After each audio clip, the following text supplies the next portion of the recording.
channel, and today it's another update for our house. And earlier I went to the PMO office to get a form for moving in, and I forgot to bring my move-in clearance and a Xerox copy of my valid ID. My move-in clearance is in Malabon, and I always have it on my bag, and this time I didn't notice that it's not there. And the valid ID, I always have my valid ID, so I just have to Xerox it, a photocopy.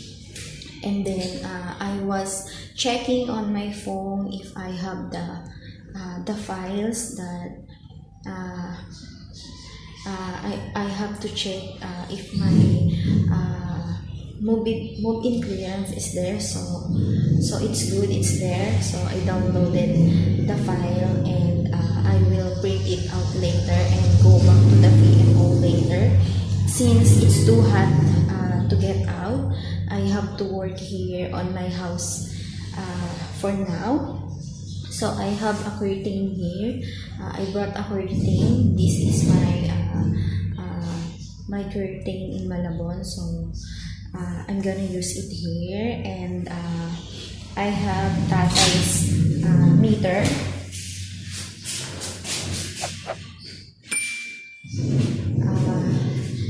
To measure the flooring, because I have a plan to buy linoleum for the flooring.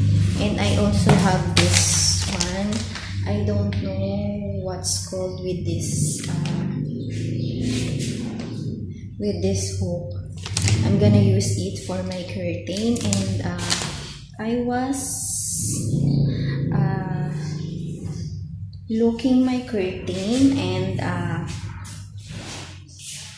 the weight of this is not enough to cover the whole. So I need to put two of these in this window.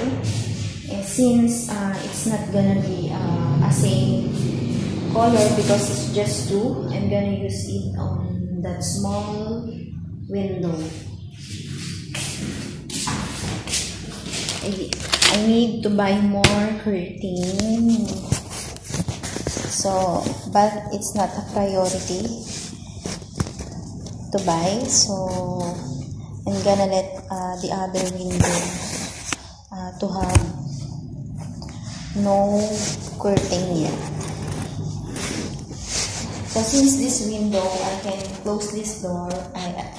Since I can close this window, and they can see now.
Since my phone is getting low, I have to plug it before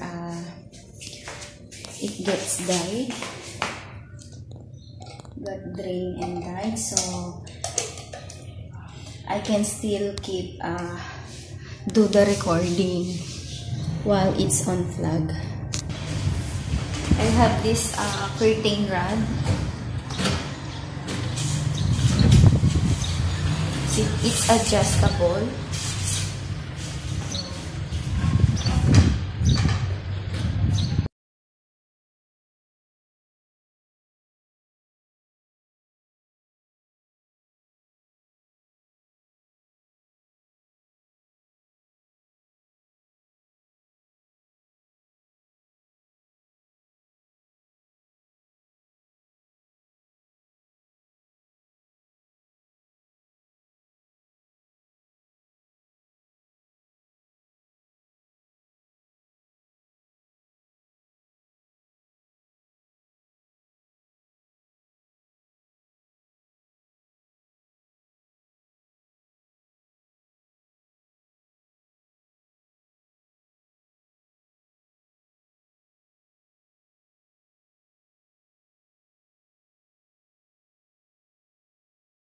So I'm done putting a curtain. So I had to put a hook, a white hook like what I put on the window upstairs, just to hold the curtain rod, because it was sliding on the wall, and I put that hook just to fit in the rod. So now this curtain, it's a see-through. It's just like my divider for my kitchen area, for my living room area, and a kitchen. Since I don't have a new curtain yet, and I have to measure the size of my curtain, the width and the length, so I can buy a new one. So it's just a temporary curtain by now. So guys, that's my house. That's gonna be my look of my house in the night. It's very calming from the color and curtain.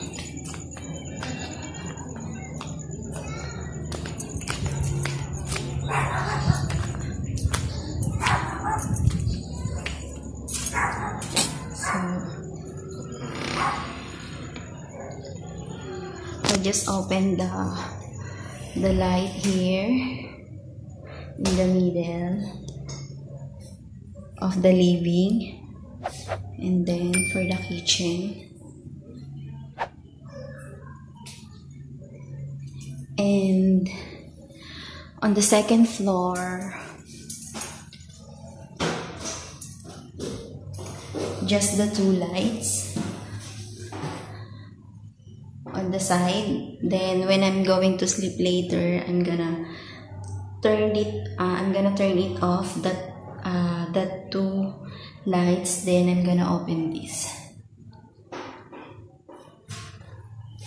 and that's the curtain that I put earlier.